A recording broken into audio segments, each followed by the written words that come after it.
All right. What is going on, everybody on YouTube? Griffin here, coming back to you all with another video. Hopefully you all had a great week. Just wanted to make sure we're up and going. Hopefully you all had a great week. Hopefully you all have enjoyed our series that we've been publishing almost every day about how to start and grow your pest control business. For those of you that don't know who I am and you're joining us for the first time as we get things set up here, I'm the owner of Preferred Pest Management in the Rowlett, Texas area. Well, most of you all probably know, more so the Dallas, Texas area, and Rowlett, Texas specifically, pretty close to Plano, Texas, and what else is around here? Rockwall, Texas, some other, suburbs in this area. And we've been in business now for almost 3 years. And I'm not, some super rich multi-million-dollar business or anything like that. We are doing over 6 figures a year. Our goal is to be doing at least 8 to 9 figures a year. Obviously, we got a long way to go, but I'm just simply documenting our journey, what's working, what's not working, things that, we've tried, haven't tried, and I get a lot of ideas even from you guys as well. And I just know there's not a lot of channels out there that just keep it real with you all. I know how it is because, I've been in your shoes if you're just getting ready to start. I know it's very hard to find a lot of information that people, one, are willing to give you for free, and two, people always seem to kind of hide their ultimate secrets. And I don't have any secrets or anything. I give you guys, just my straight up, honest opinions just based on my experience. You'll hear me reiterate over and over, in my opinion, or based on my experience, blah, blah, blah, blah, blah. It's by no means, me saying that I'm right and, your idea is wrong or anything like that whatsoever. Like I said, we're just documenting our journey through this business. And today you'll see I have a whiteboard pulled up here, which you'll have to bear with me on this because it's my first time using this. I'm actually going to be getting an actual whiteboard for you guys in the background, just because I think it'll be better for illustration and that kind of stuff in some of our videos, tutorials, that kind of stuff. One of the things that I want to hit on today is something that we've actually been working on lately, which is like our structure of our website, because a lot of pest control businesses, service businesses in general, we get our website structure wrong, and then we're wondering, why is the phone not ringing? We have our Google listing, we're doing ads, this and that and the other, when, you're already paying for a website, so why not learn to structure it, the right way to where you can maximize that tool that you have. It's already there, you're paying for it, you might as well learn how to structure it and get it right. And we're still very early on in getting it right ourselves, but we're going to talk a little bit about that. And then, of course, your all's questions. You all continue to send me some very good questions, one of which I actually want to get pulled up here because I want to start with that question, because I think that question is going to be a very good question that a lot of you that are going to be making that leap of faith into starting your business, you're going to experience it very early on. And if you're not careful with that feeling, with that stress that you're going to feel, it can cause you to ultimately just, say, I'm not built for this, when you are. Like, I promise you are. Obviously not starting a business, starting business isn't for everybody, but, if you're watching this channel, more than likely, this is the route that you definitely want to take. So I want to make sure too that we're live and that we're not having any mic issues, because sometimes we have a random little mic issue. Of course, if there ever is any issues, I'm trusting you guys to let me know. We have a couple of you tuning in so far. And of course, if you're new as well, I have the chat pulled up here, as you see over here. If you have any questions whatsoever, the main reason for doing these live streams is to answer any questions you all may have, on top of the questions you all send in, on YouTube comments, our Facebook group, Discord group, all that type of stuff, which if you're not in there, it's totally free. Links for those are in the description as well. We'd love to have you there. But this was a really good question. It came from My World. My World has been, following the channel for a little while now. I want to say about a year or so. And this was a really good question, and I just actually got around to answering him through text within the last hour. He said about a day ago, he said, Griffin, it's been 2 weeks.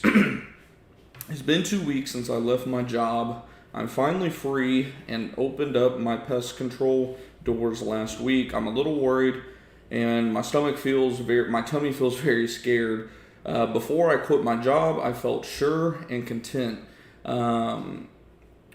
I think you might have been confident there, but sure and content. Now it's completely opposite. I've been walking the streets, soliciting and handing out business cards. I'm about to do some advertising, but there's this dark cloud over me. Do you have any tips for me at this part of my journey? Which is, the very beginning. You're at that stage now where you're, you've done the hardest part. Well, one of the hardest parts, which is make the leap. Now, I'm going to assume that My World, you have everything already set up online in terms of, your Google business profile. You set up your listings within some directories, or you've used a company to do that for you. You've set up your basic online presence. You have a website, all of that good stuff. You're implementing everything that we talk about on this channel already. Because like I said, I know you've been following the channel for about a year or so now. So I'm going to just assume that, and I know you'll probably see this too if you're not already in here. And I wanted to answer this for you, but as well as everybody, because like I mentioned to you, I said that, straight up, this is very common. If you don't experience this, you're a psychopath. Just gonna be honest. Either that, or you got unlimited funds and money to, your business will never fail, quote unquote, too big to fail in terms of money. There's no risk there. But to answer that question, specifically what I wanted to answer was where he was asking, there's a dark cloud over me, and he said that, go back through here. He said that, he went from being super confident, just ready to go, to just kind of like, from my experience, if I'm thinking he's going through what I believe he's going through, because I went through it and I continue to go through it, which is what I mentioned to him, is, you have these dark moments where the doubt starts to creep in, your bitch voice starts to creep in, you're like, man, I don't know if I'm gonna make it. I don't know if I'm doing this shit right. What if I fail? What if this? What if, you have 1,000 what ifs going on in your head, and you're in a bad mental state. And what I have actually found tends to help with this personally is taking some sort of action immediately. Do I always do that? No. I'd be lying to you guys if I say, yeah, when I feel like shit, first thing I do is just jump up and do something. No, I don't always do that. I know that's what I should do every time, and I do it more times than not, but every time I jump up and do something, be it, going ahead and pulling out my work phone and answering some text messages that I know I don't want to get to, but, I do it. I end up feeling better almost immediately, even if the issue isn't resolved. You're having a customer conflict, just some kind of conflict, whatever, something you're avoiding in this example. The moment I attack that head on, I feel 100 times better. And I'm usually I got a little momentum going.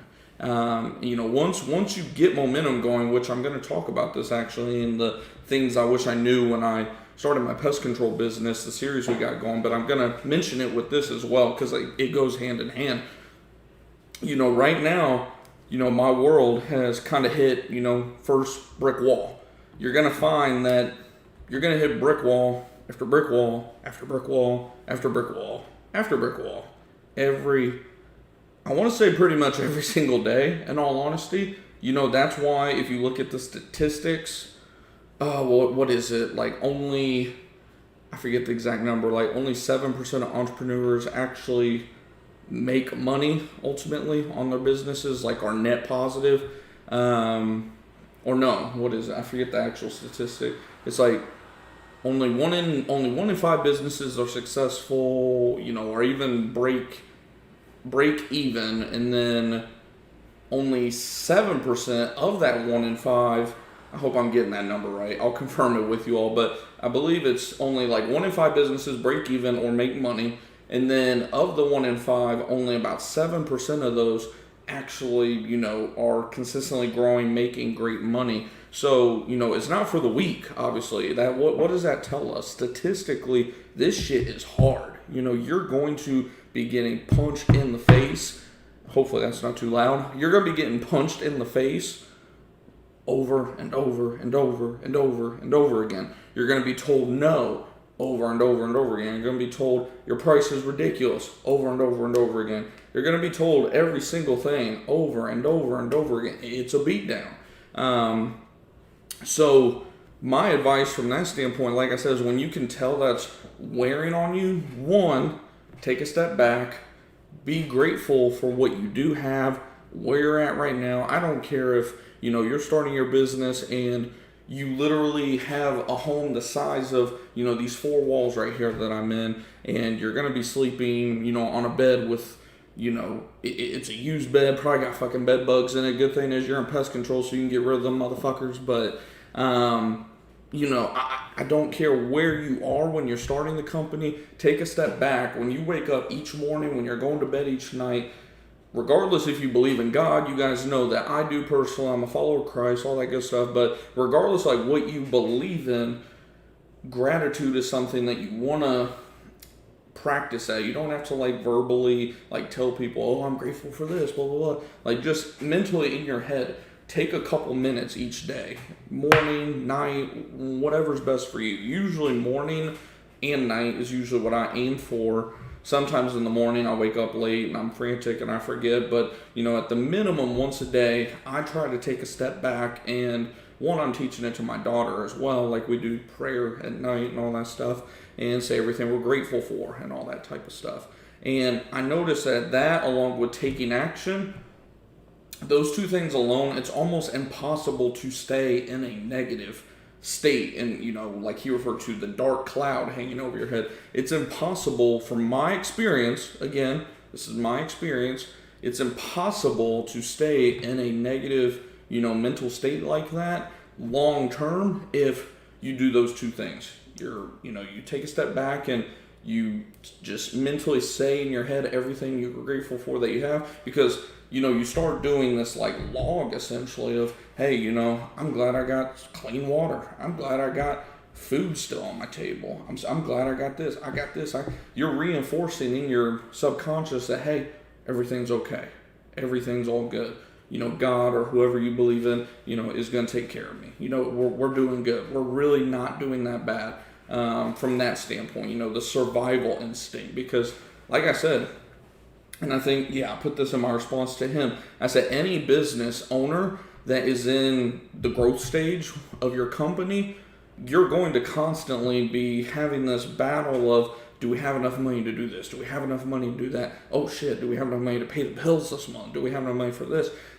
It's a constant, like I said, it's a beatdown. Every day you're having to analyze everything. I posted a short, I believe I posted it on TikTok and YouTube. If not, I know it's on TikTok for sure, about, checking the every dollar budget app every single day, multiple times a day. In some cases, just making sure, of course we have QuickBooks and all that stuff. That shit's for the accountant. I could care less about QuickBooks.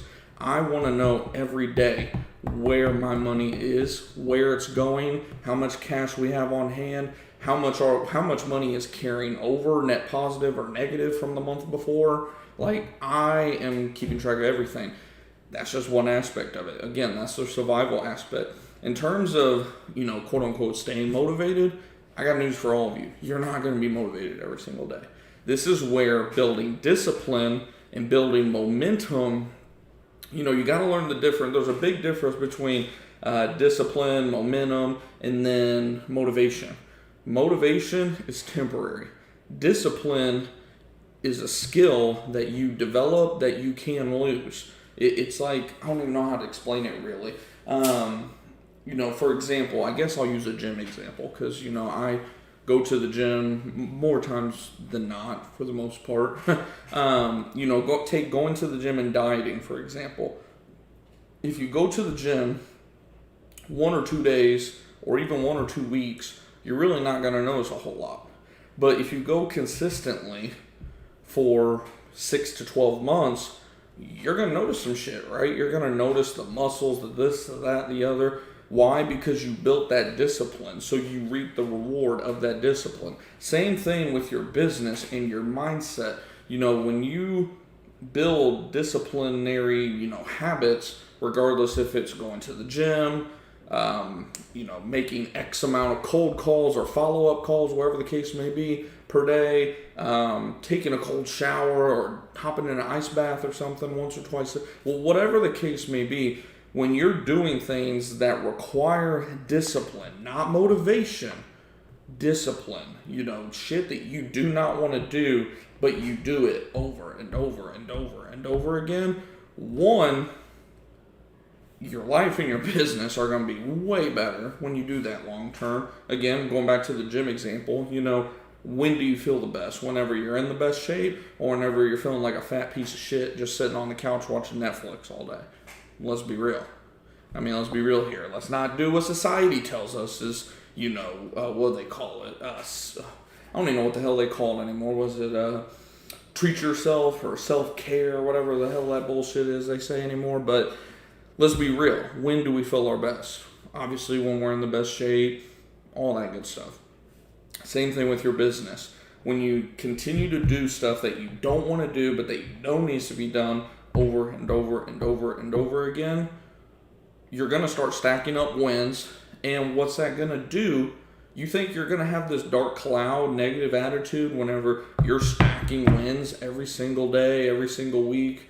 I don't want to say every single day because you're not going to be disciplined every single day. But look at it this way. This is what I like about doing lists. You all have heard me talk about the power list that Andy Frisella brought up, which is an awesome idea. I do it for the most part every single day, where you make a list of 3 to 5 things that need to get done today, to move your business forward, to move your finances forward, to move your mental state forward, to move your physique forward, diet, whatever the case may be. Not little bullshit like, oh, I'm going to take a walk today, I'm going to or I want. These aren't I wants. These are like, I'm going to do X because it's going to result in X. Like, there needs to be a reason that you're doing this. This isn't just a fucking checklist that, you're going just, oh, I did that. Like, this is shit that this is probably going to suck. It's going to take probably 2 to 5 hours of my day, or an hour of my day, or 30. It's going to take some time. It's going to take some effort, but it's going to get us here in the long run. When you stack up enough wins, say, tomorrow's Monday, right? Let's say Monday, boom, you get a win. You did your 3 to 5 things, knocked it out.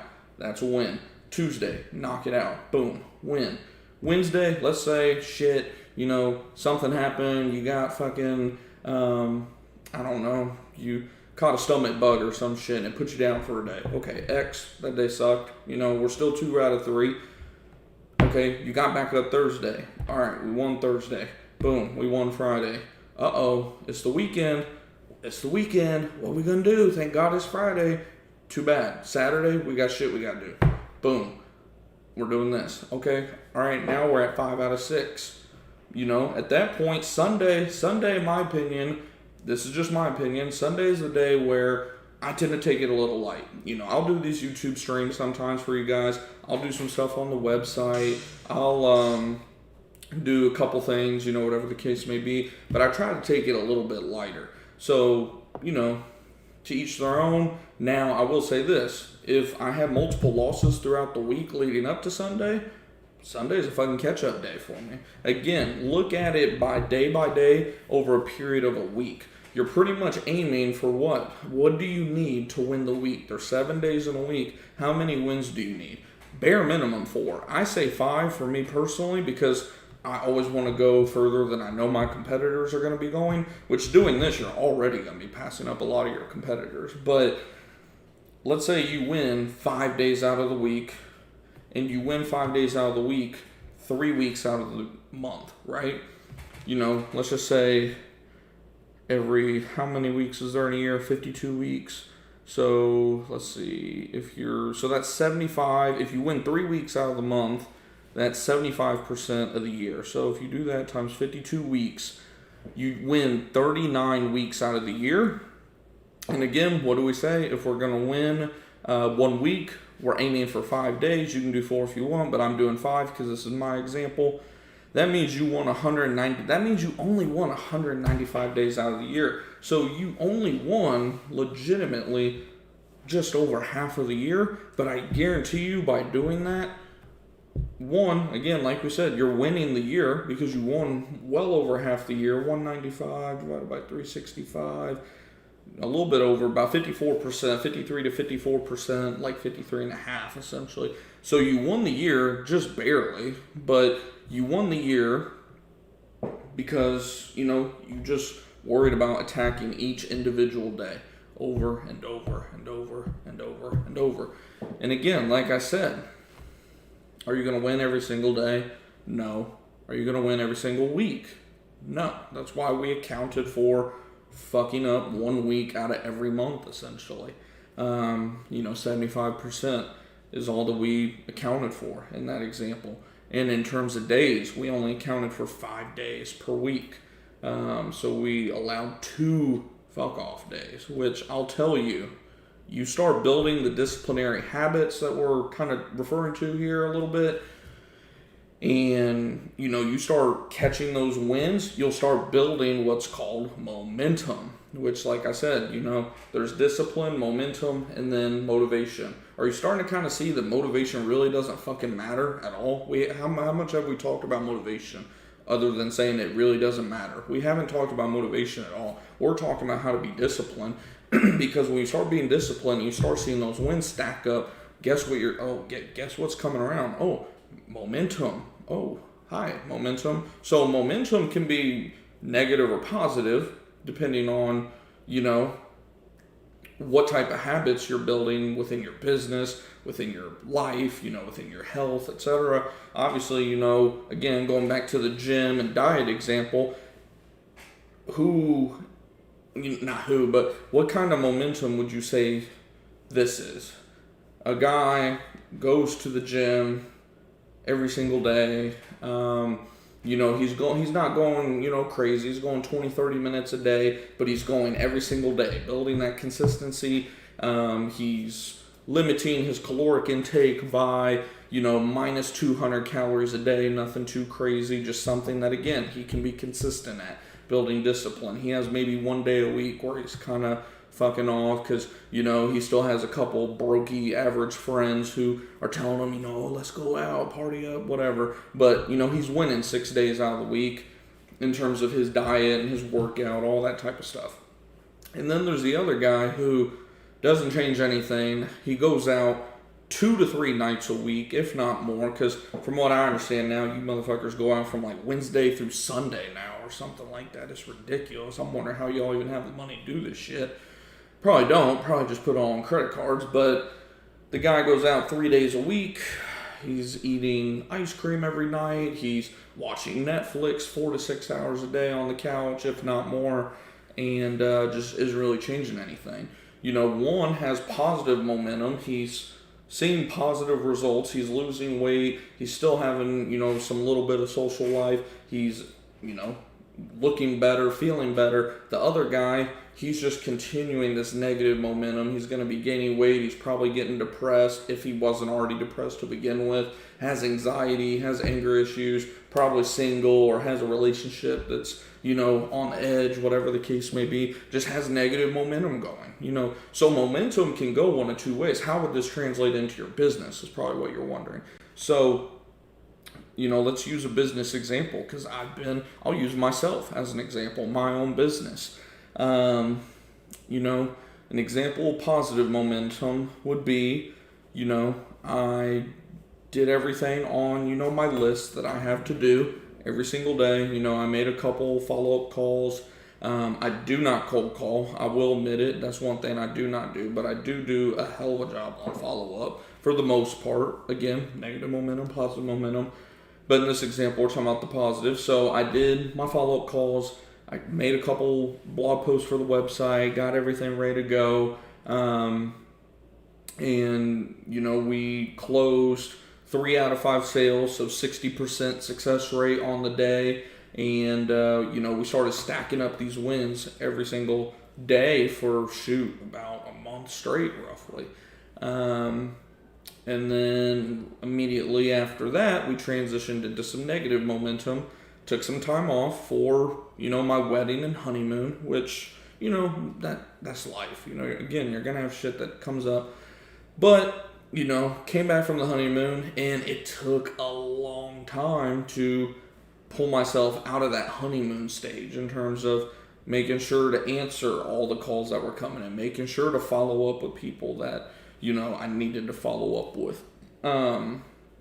Just doing the basic stuff of running the business. What do you think happened because of that? Sales, in terms of new sales, new acquisitions, customers sold, etc., went down. Sorry, my guy. How's it going? Hopefully you're having a good weekend. So we built some negative momentum there, right? So you can see how, I know it probably sounds so obvious. At least I hope it does. You all let me know if you're not understanding or if I seem off here or anything like that. But, it's stuff that, you wouldn't even, man, I just broke that pen. It's stuff that you wouldn't even think that, wow, this could really affect my business, that when you think that day after day after day after day, next thing you know, you have this complacency going, this negative momentum, and it continues to spiral, and you're really not going anywhere, essentially. And this isn't just business, this is business, life, in terms of, your health, your fitness, your relationships, all that type of stuff. You don't pay enough attention to, and again, this is why I like the idea of the list, because the list is like my, freaking accountability tool. The list don't lie at the end of the day. When it's written down on paper or it's in your phone or whatever the case may be, it doesn't lie. If you didn't get the shit done, you didn't get the shit done. And if you don't get shit done long enough, whatever area of life, in this case business, of course, it's gonna suffer. But you continue to get that shit done more times than not, again, it's gonna be impossible for that dark cloud to hang around. How long was your non-compete? I don't even remember. I think it was either 1 or 2 years. I think it was 1 or 2 years. In all honesty, it didn't really affect me because I wasn't taking any of my customers from Terminex. It was actually funny. I've had two customers who they actually found me, because a lot of my customers, you all will probably see this too when you start your business, especially if you're like a one-man show kind of doing everything early on. You'll see a lot of reviews will mention your name. It's just what people do a lot of times. They like to mention and give credit to whoever is actually doing the work, doing the service, etc. Because of that, I've had a couple of my customers from Terminex over the last couple years.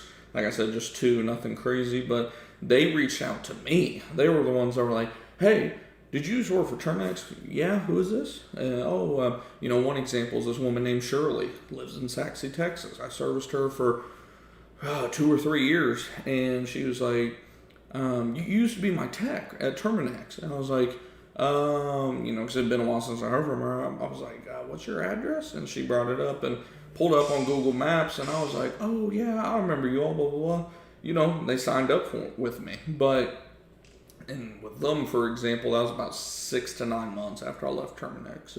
It wasn't anything that happened overnight. Point being, the non-compete, I just didn't really worry about. One, they fired me, so the non-compete really didn't. Once they fire, if you get fired, non-competes, this is directly like out of a lawyer's mouth too. Once you're fired, assuming that, you didn't go do some dumb shit that, blatantly, you deserve to get fired. But once you're like fired, the non-compete is pretty much off the table at that point. I still wouldn't advocate for going and just door knocking or calling up, your entire customer base and taking 30-40% of the base or anything like that. you're just asking for trouble, obviously. But for the most part, dude, I mean, if you're only taking a couple customers that you know they just love you and they're only with, like, because let's be real, you know, I'm assuming you work for Terminix, and anyone that works for Terminix right now or has in the past probably can resonate with what I'm about to say. How many of us had customers who said, man, if it wasn't for you, I'd have dropped this company however long you've been at the company, you know, X months ago, X years ago. Like, they continue to fuck up my rate, you know, trying to jack up my rate by, you know, $50 a quarter or whatever the case may be. Or, you know, your manager's a dick, or, you know, whatever the case may be, right? They have something with Terminix where they're just like, they hate them, but they love you. I'm sure most of you can probably resonate with that to some degree. And not just, I want to be clear too, not just Terminix. Not that I'm worried about them coming after me or anything like that. It's not just Terminix. You know, I'm sure same thing goes on with guys with Orkin, guys with, what's the other one? The one that owns Terminix now, Rent-A-Kill. Any of the, you know, once a company gets large enough, you're going to have customers naturally that just, they have a distaste for the company, you know, something happened, but they love their technician. You know, it's just how it goes when you get to a certain level. But, and I'm not excusing what Terminix or Orkin or any of these companies do, because there's a lot of BS that they do that I know all of us know about, obviously, it goes without saying. But, just want to put that out there, because I know some people think, oh, you're just attacking Terminix. I don't give a fuck. I don't care. What does it matter to me? You know, it doesn't matter to me at the end of the day, you know. But back to your question about that, the non-compete, I wouldn't worry too much about. But if I remember right, it's either 1 or 2 years. Most of them are 1 to 2 years. If you're still at Terminix, look at, it's in the employee handbook, as a matter of fact. I do remember that much, because I remember reading it when I got fired. I'm trying to find, I thought there was another question in here. By the way, if you're wondering what I'm looking at, I have my questions and comments and stuff from you all pulled up here. So Rat King said a few days ago, in response to the video I did about, it was the part 2 to our series on things I wish I knew when I started a pest control business. He said, I'm interested in that German roach story. I've had the same experience where I feel like I priced them way too low, which I know exactly what he's referring to in that video. So, long story short, it was my first spring out here. I'd been in business, probably 6 months, coming up on 6-7 months, somewhere around there at this point, first actual spring, and calls were starting to just roll in. Every day I was getting 5 to 10 calls a day, like legit calls too, not just spam, bot, all that BS, but like 5 to 10 legit calls a day. And I had a customer call me in a town called Quinlan, Texas, which anyone that knows the Dallas, especially East Dallas, Texas area, knows that like Quinlan, West Tawakoni, it's definitely a rural area that can be, well, to be honest, kind of white trash. It's not all white trash, but there's a lot of white trash in that area. And I did not know that, because I hadn't had a customer out there yet. And I just knew this was my first German roach after, 7 months in business. It was crazy it took that long to get that type of job. But they told me, you know, we have the little roaches, we live in a trailer, this and that. So I already kind of knew, I was like, this is probably going to be a not so fun job. But I was thinking, again, based on quarterly pricing, this and that and the other, and I told them I'd do it for $150 for their clean out. And I got there, and I shit you not, as I'm spraying, I started to realize, because I know how mobile homes are built. If you don't know my background, way back when I was a teenager, I worked on mobile homes for a company in the Missouri Midwest area growing up. It taught me what I never wanted to do as an adult. But I know how they're all built with the walls and trim and all this stuff. And I ended up having to, let's just say, go the extra mile in terms of my treatment process. Don't want to self-incriminate myself or anything like that. And by the time I get done, I shit you not, there's German roaches falling from the baseboards, from the light fixture, just fucking everywhere. I mean, it was blah. It felt worse than any bed bug job. Let's just put it that way. You know that feeling you get after a bed bug job? Like, just that feeling? It was like just thinking about it's making me squirm. It was bad. And just to put in perspective, if I sold this same freaking job today, that is a $799 clean out all day. Now, I should preface that with, on a $799 clean out or any type of German roach clean out, how we set it up now is you can either pay as you go, which is the most expensive route. The bare minimum price on that is $250 plus tax, pay as you go method. Or you can pay for 3 treatments up front. The first treatment is obviously the most intense treatment, most invasive, all that. But they're usually bare minimum $600-700 on up. Just to preface that, I'm not saying $800 for one treatment. I'm saying for the package. If I sold it today, $800 without a doubt. Sold it for $150. I did not go back. I'm not gonna lie to you. I did not go back. I didn't. Luckily, they didn't even call me, so I'm assuming I did a good enough job where they're like, shit, we don't want them to come back out anyways. We don't even want to pay anymore. You all know what type of customers I'm talking about.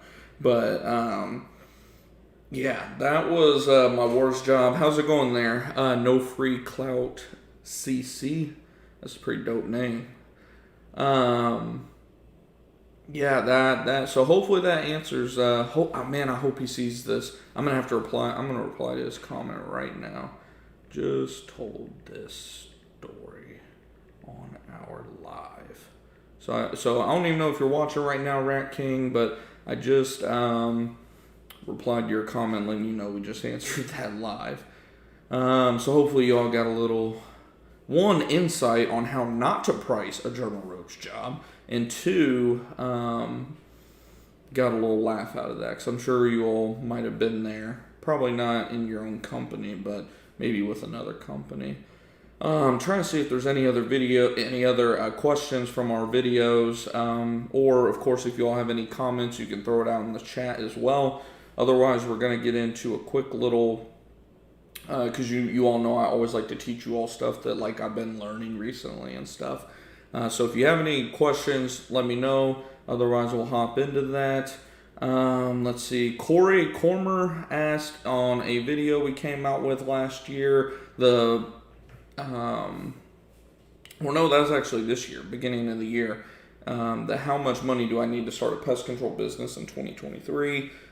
He asked, how can you learn how to do it with no experience?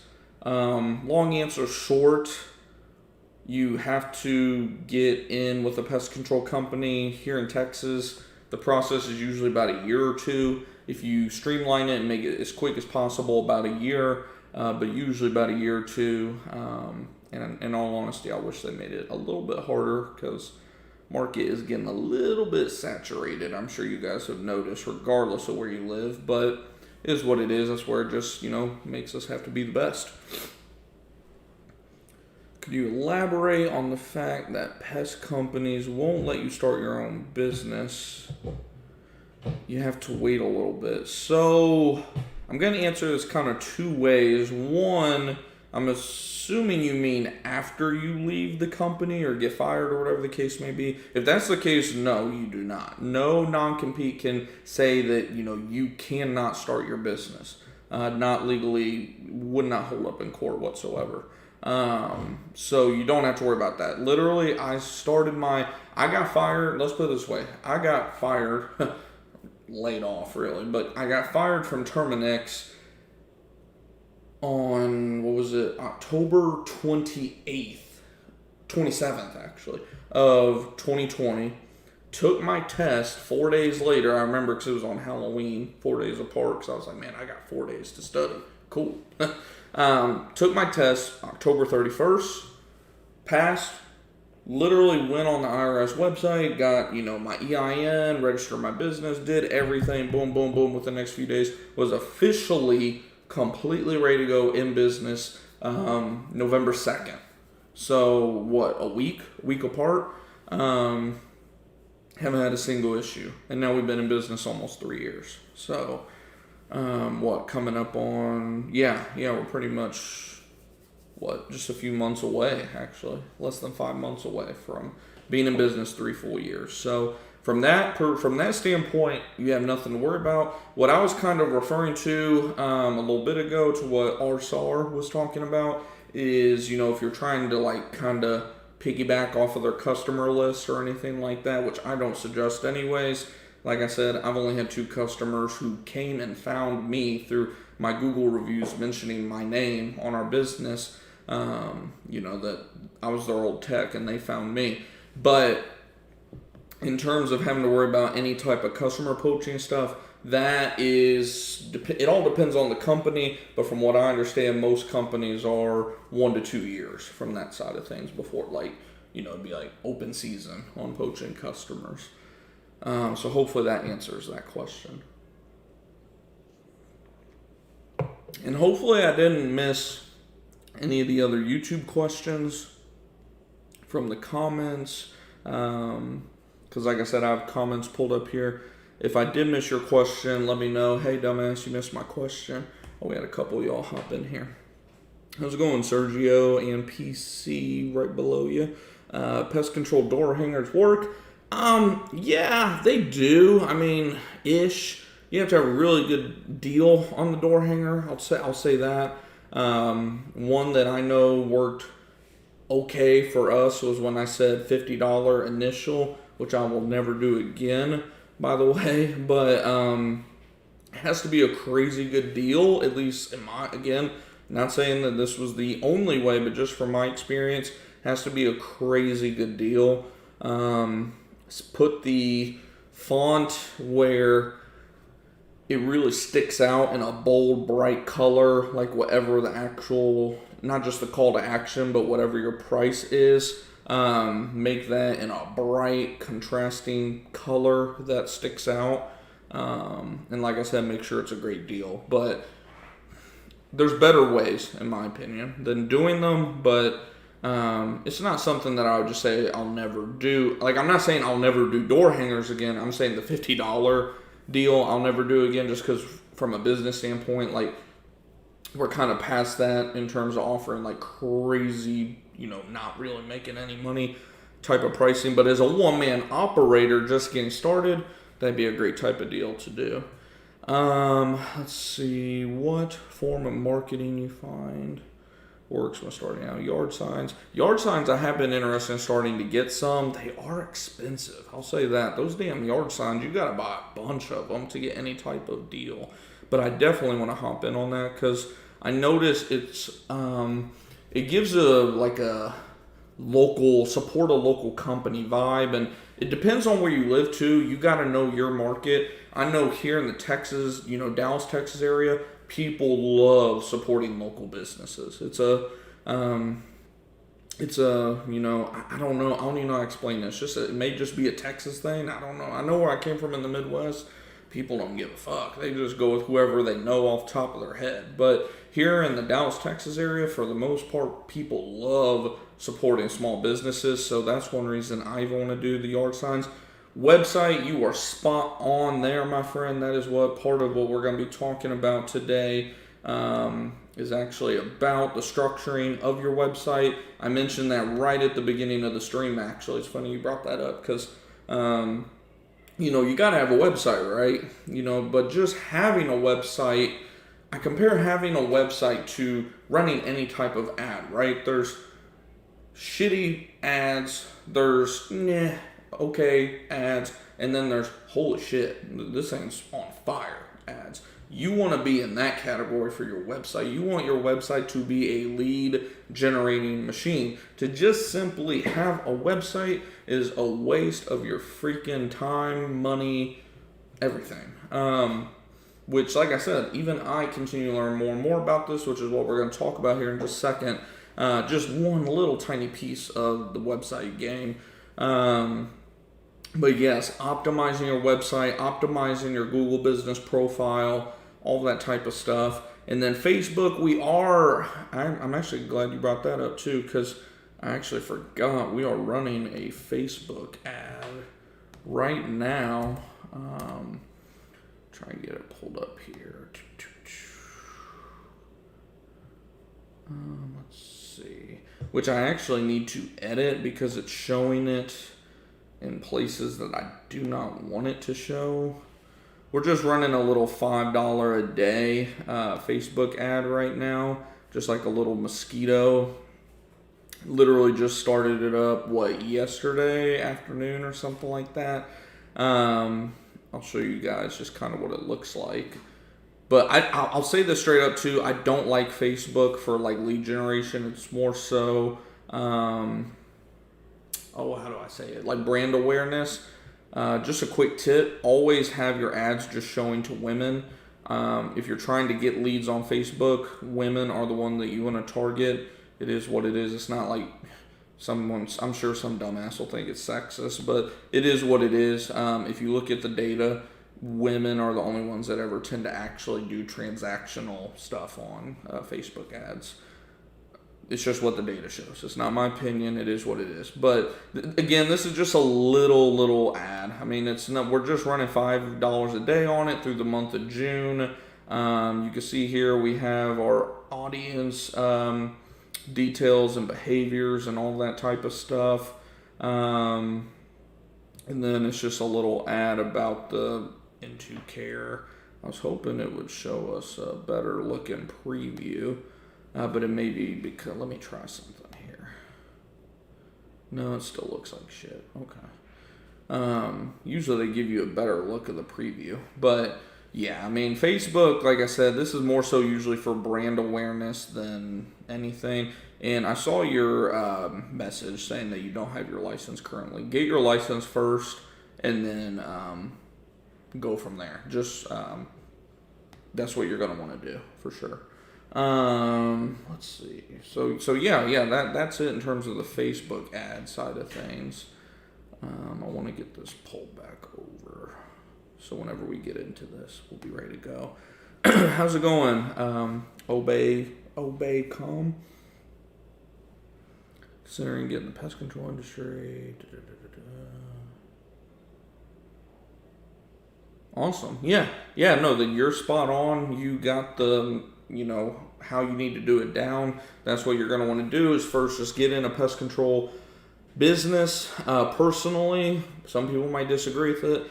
I would go after a larger company like a Terminix, Rent-A-Kill, maybe Orkin. I don't exactly know how Orkin works, but usually one of the bigger companies, you want to go, it's going to sound crazy, towards one of the companies that make you do everything.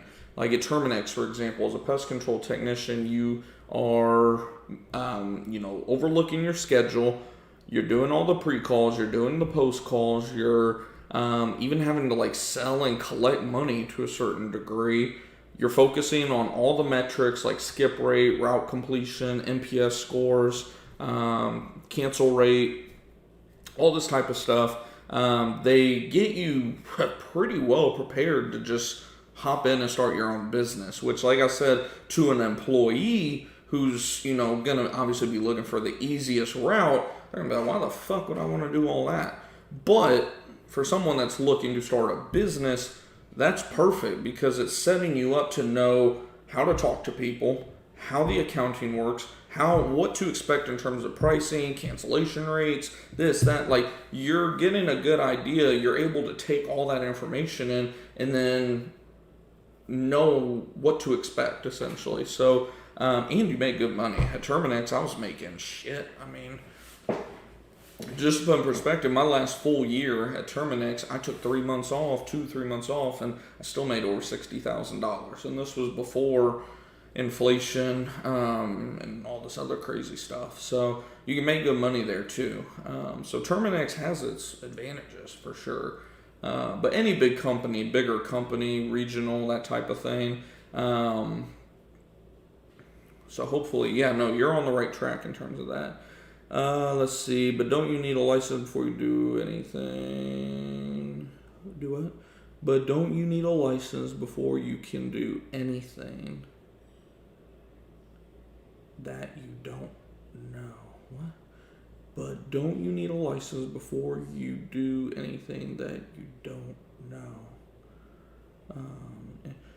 So whenever you are at a pest control company here in Texas, like how it works essentially is whenever you're first hired on, you have an apprentice license with that pest control company. They legally have to get you that license. You go through, this is in Texas at least, I'm sure everywhere else.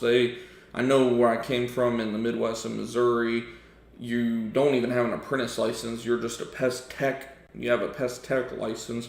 Anywhere you work in terms of a pest control industry, regardless of state, you're gonna have your pest control license, and then you have the actual certified applicator license that you do usually have to go get on your own. Most companies anymore, they're not gonna pay for you to get it. Some of the smaller companies are willing to, because it helps them as a company anyways a little bit. But regardless, yes, you will need to get your certified applicator license before you can start a pest control company. But once you get your certified applicator license, you pass your tests and all of that good stuff, then you can, start a company, whenever. You just have to not be you can't start a company while working under another company. Now, legally at least, I've heard some guys, start up some stuff on the side that was a little sketch, but in terms of doing that, you would get your CA under the company you're working for, ideally, and then from there, you would just transfer it over to the company that you're starting. So hopefully that makes sense. And like I said, the semantics of it all is going to vary slightly state to state. Can you recommend any? No. In terms of door-to-door, I don't know. I don't do door-to-door personally. I've never, even myself, like whenever I did door hangers and stuff, I didn't knock on any doors. I just simply hung the door hanger and kept it moving. It's just not my cup of tea personally. I know I could probably be way bigger than what I am right now if I did. But who knows? I'm not closing the door saying, I'll never do door to door. But right now, we don't do door to door, and I don't know of I don't have any referral type of thing for that side of the business. With that, and of course, if you all come up with any other questions or anything, let me know. I'll keep the chat pulled up there. What I was referring to a little bit ago in terms of our site structure and all that type of stuff, our website is when you have your website, right? So you have your main website. I'm going to go full screen just because it'll look a little better, but I'll still check the chat periodically. All I got to do is do that, and it'll pop up for you all. So when you have your website, of course you have your main URL, the homepage, so to speak. But then you're going to have these categories, and, you're going to have your blog, of course, assuming you have a blog, which you definitely should. And then you're going to have folders for your actual page structure, like your categories. So like you can see here, one of our categories, we're just getting started doing this. I suggest doing this for any location that you service. So when you go and look at your Google business profile, for example, for pest management, I need to delete this picture because we are not doing that sale anymore. Where are we at? So, what was I going to show you all? Oh yeah, service areas. So, when you go down, where is my service areas? Right here. So, what you're going to want to do is, of course, you have, your towns and all that type of stuff that you service and, that you're targeting for your Google business profile. And when you make your website, we'll go to the website. You have your different town pages and all that type of stuff, right? Right. So when you go back to your site structure, what you're also going to do is you're going to have an actual category for the pages. So, you have your pages. Scroll down here, you'll see, this is your front page, your home page, right? And then from there, you have tags. This is for WordPress specifically, but most website builders, it's going to be very similar. You have tags and categories. So tags, I don't really care for the tags. I still do them very selectively. But what you do is, as you can see here, we have a tag for Rowlett, Texas, right? So we'll filter it. So then what we do is we go in here and we make an actual one, obviously like we were talking about, our main service page for Rowlett, Texas. So we have that under the Rowlett category as well as our where we serve category. And then of course the tag would just be, Rowlett, Texas or whatever service. Like I said, tags don't matter as much. And I want to make sure if y'all have any questions that I get those answered, because I know I'm kind of giving you all a lot of information right now. And I'll show you guys on the little whiteboard thing here in just a second how that kind of lays out. So then from here, you have your service pages, go back to the website. You have your standard, our services, for example, ant control. So our standard service page is just targeting a general area, Dallas, Texas, for example. Well, Dallas is a huge metroplex, right? So to let Google know that, hey, here is more supporting evidence that we service this area, we're an authority in this area, here is proof of all of the different services that we do, here are blog posts, etc., that give us topical authority on ant control and Rowlett, mosquito control and Rowlett, whatever the case may be. Later on down the road when you're making blogs for local SEO and all that stuff in your website.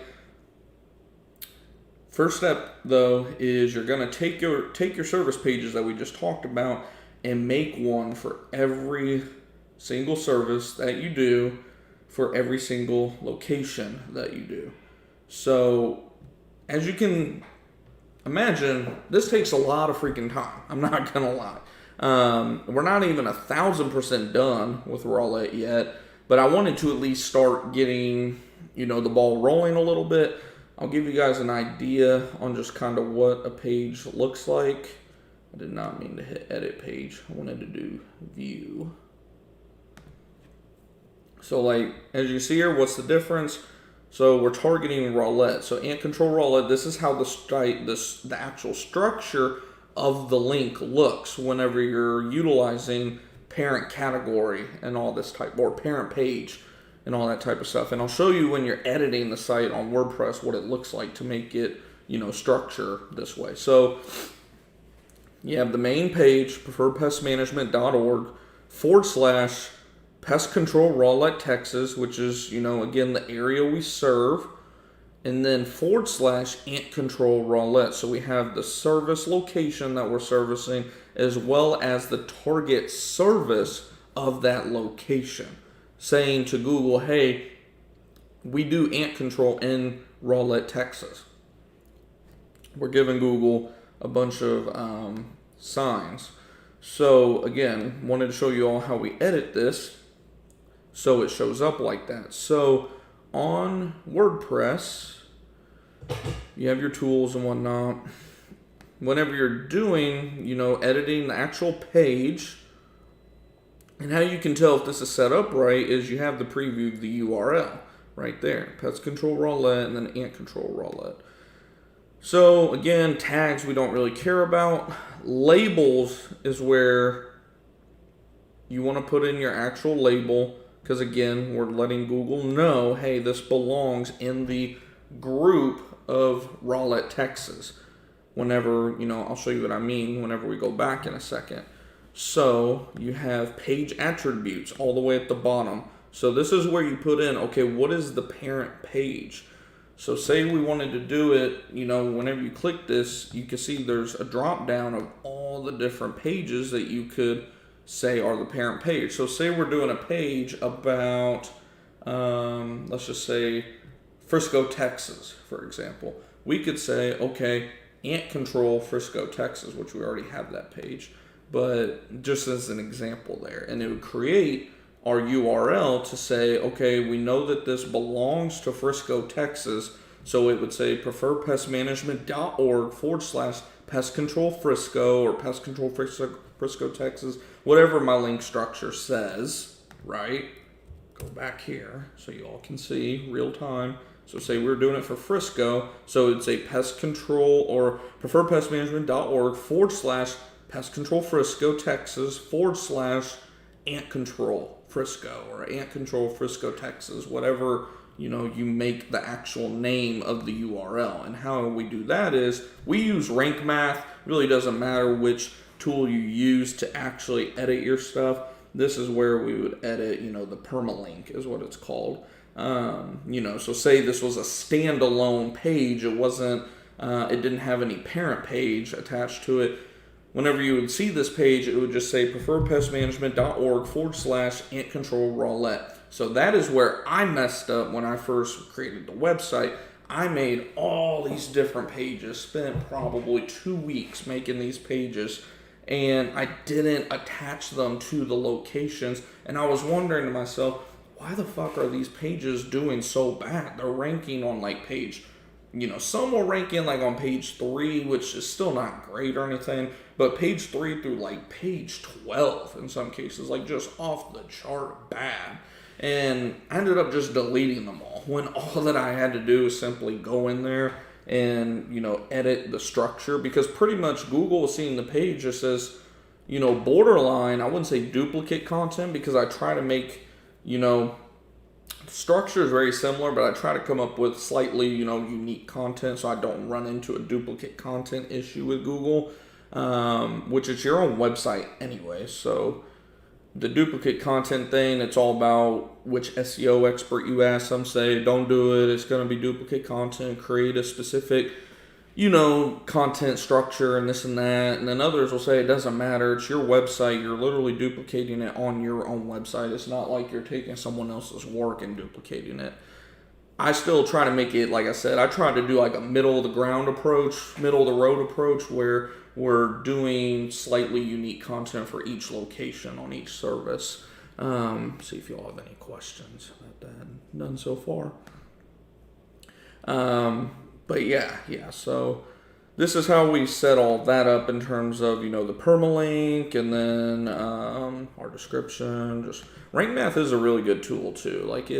I've noticed since we started using this tool, our website pages are starting to rank a lot better, quick too. Not takes multiple weeks, I'm talking within a few days. Some pages are already ranking a lot better. But go back to that. So again, when we go and look at our labels, that is where when you saw that little, where it said label, and I put rowlett, that is more so one, for us, when it comes to editing stuff, it makes it a lot easier to go through here, and okay, we know we're only messing with rowlett related pages, and 2, it lets Google know as well, hey, look at these URLs that we have underneath Rowlett, Texas. So you can see here we have the actual main page at the top, and then we have all of our supporting pages in terms of our services, and in the future what you will see on top of this, taking this another step down, which I'll show you guys on the whiteboard how this kind of looks to Google in terms of this site structure emblem. We'll have supporting blog posts about ant control rowlett, about bed bug treatments in rowlett. We'll have supporting content that gives us, freaking Amber Alert. Praying for him. Because that's what's going to give us the ultimate topical authority in terms of when people go to search, cockroach control rowlett or anything related to cockroach treatment, cockroach control, whatever the case may be, rowlett, we're going to have that supporting content that will all link. It'll link up to this, and then from there it will link up to this, which just makes these, when you type in, someone goes to type in pest control rowlett, instead of seeing a bunch of other companies up here, this is how you get up here. How is Allsafe Pest and Termite ranking above Yelp, ranking above Angie's List, etc.? because they have their site structure down. They are actually when I started diving into website, stuff, this company does it very, very well. They're kind of not necessarily like who I model myself after, but they do it right. Let me tell you all that much, for sure. So going over, and I want to see if y'all have any questions real quick. None. Let's see if we can go back and do this. So when we have our website structure, and again, bear with me because this is my first time using this tool ever. We have our, oh my gosh, that is bad. How do I go back? This one, there we go. So we have, I'm just gonna make a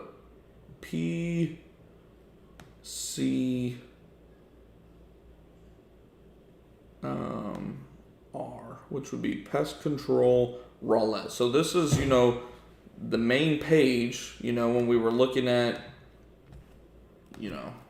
pest control roulette, the main page we're wanting to rank is, pest control roulette, or, this is what we're wanting to, the keyword, essentially, the page that we're wanting to rank, which is still not ranking right now. I mean, it's ranking, but it's not ranking that well. I mean, what's it ranking? 11 or so? So, I mean, it's okay. It's on page 1, but it's not great. So, pest control roulette is the page that we want to rank. So, from there, we have all of these different, little branches that branch out. We do ant control, right? Then we do cockroach control. What else? Bed bug. I'm actually not doing too bad for doing this with a clicker. Then we have another branch for, termite control. Then we got another one for, rodent. What else? I'm just trying to do this off the top of my head. Then we got one for spiders, right? Spider control. Then we got another one for wildlife, and we'll just leave it at that. So we have all of our branches for our services, right? So we're going to have, that's where, again, we go back and we look at, we have, technically the top page is, the home page, trying to make a little H up here. And then that links down to that, right? And then all of your other, service pages.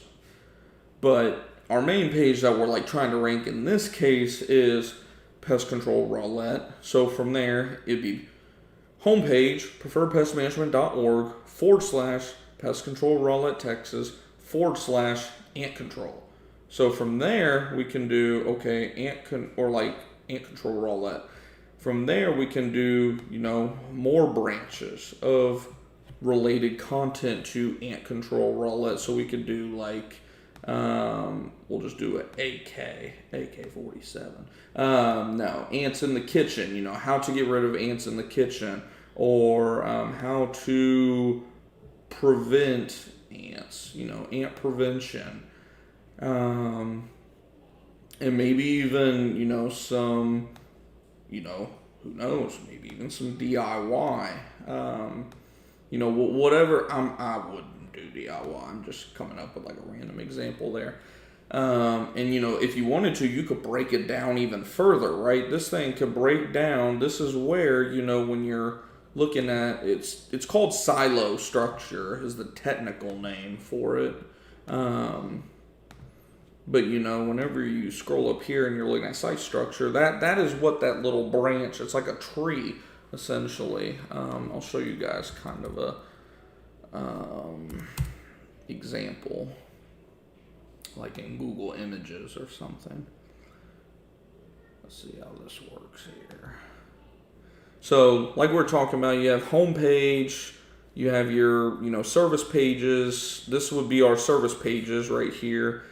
Or not service pages, our location pages. Then you'd have your actual services of the location pages. Then you would have, your actual content, like we were talking about, that breaks down even further. These are what are going to give you that topical authority, which is going to push this page up in rankings, which is obviously going to give this a huge boost to the upside. So the main thing, though, when it comes to linking these pages, doing internal links, because like we said, the home page would also link to, pest control, let's just say Saxe, Texas, pest control Saxe, PCS. And then again, we'd have all those, different services. We'll just do the ant control one, and then we'll do, this. And then let's say we did another one around, ants in the kitchen in Saxe or something.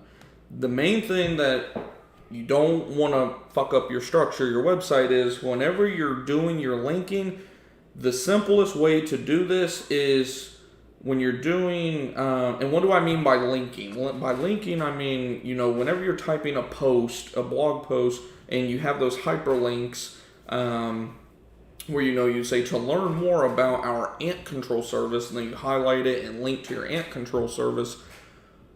It seems obvious, but I want to make sure that you all don't mess up and do this. You don't want to mess up and link, say, your ant control kitchen page to, your Saxe page, right? This is a no-no. That is going to confuse the hell out of Google. Again, it seems obvious. It can get more complicated, the further you break stuff down, but just make sure that whenever you're linking, you want to link to maybe your cockroach control, how ant control, preventative measures can help you with cockroach, and how they can help you with bed bug, or, not that they can, but just in this theory, or how they can help you even with spiders. It's okay to link to these, which will actually help these pages also. But the main thing is you're going to want to, link this all the way back up to Pest Control Rowlett, and then of course link it all the way back up to your home page. I forget the actual name of this type of link building strategy for internal linking, but that is the way that you're going to want to break this down. I know we got a lot of arrows at this point, but you break it down this way: homepage, service location page, services of the service location pages, supporting articles, link the article back, link it up to the actual service, link it up to the location at the minimum, and then if you want to go a step further, link it up to the home page. Don't necessarily have to link it up to the home page, but that would be what they call closing the loop. If you manage to link it, boom, boom, boom, you're literally closing that entire link, which apparently Google loves. Like I said, we are very, very, very early on in doing this ourselves, but the little amount that we have already started doing it, I have noticed a little bump in our rankings. If we go to our dashboard here, you can see our rankings. This is site-wide, by the way. Like all of our pages, we have like 100 pages now. Our average position has already gone up almost 4 spots. This was actually in the 50s, and it's already up to 44. Total keywords is up 22. Search traffic, hasn't really changed a whole lot. Impressions are going up. So again, very quickly, we're not even beginning to get into supportive document or supportive articles and all that type of stuff. So this is a very good sign. Now again, this is horrible. This is like page 4. Again, this is the average. There's going to be, your articles. From what I noticed, articles just obviously aren't going to rank that well. I mean, I do have some articles that get a lot of clicks, actually. It's surprising. One of them that's doing really well is our tenants or landlords in Texas responsible for pest control. That one is doing very good. It's ranking on page 1, and it's getting almost a click a day right now. But you got to take that with a can of salt. And again, it's going up very quickly. I wouldn't be surprised if this is in the 3s within the next week or two. I'll keep you all updated on that. Great information thing. Yeah, no, always. That is what we are here for at the end of the day. So if there's no more questions or anything, I'm about to get ready for dinner. I think we have already been on definitely for probably well over an hour at this point. I don't know how long we've been on. It doesn't even show me, actually. That's weird. It used to. But hopefully you all have enjoyed the stream, and hopefully you all did learn some stuff. If you did, definitely hit the thumbs up button. I greatly appreciate it. It helps the channel out and helps other people see the videos, see the content, all that good stuff. And if you all do come up with any questions after this video uploads, definitely just shout it out in the comments below. Of course, if you're not already in our totally free Discord group chat, there's about 240 of us in there. We'd love to have you in there as well. And of course, we also have our totally free Facebook group as well. Not too many of you all have been super active in there. We have over 40 members in there now. We just opened it this year. Had some activity early on in the page. Lately, it's been just me kind of posting like the podcast and the YouTube videos and all that stuff. But of course, you all can chat it up in there as well. Everything, is free when it comes to that type of stuff. And yeah, just keep shooting the questions over. I'll be posting another video probably tomorrow is the plan. Continuing our series on just, things that I wish I knew when I started my pest control business. Because a lot of you all seem to be liking that series so far. And then, like I said, if you all have any questions or anything, you can reach out in the comments below or on our Discord or Facebook group is the easiest way for me to see it. Usually I'll see it and get back to it, same business day, essentially. But hopefully you guys had a great week and a great start to the summer. It is getting hot here in the DFW. It's currently 96 degrees. Supposed to be 100 plus pretty much all week. Had a great start to the summer. Wasn't too hot until this past week or two, and now summer's starting to really tighten the screws down on us and let us know that it ain't going anywhere. So hopefully y'all are staying safe out there, staying cool the best you can, and hopefully making some money. And I will see you guys in the next video in our next live stream. Take it easy and have a blessed evening, everybody.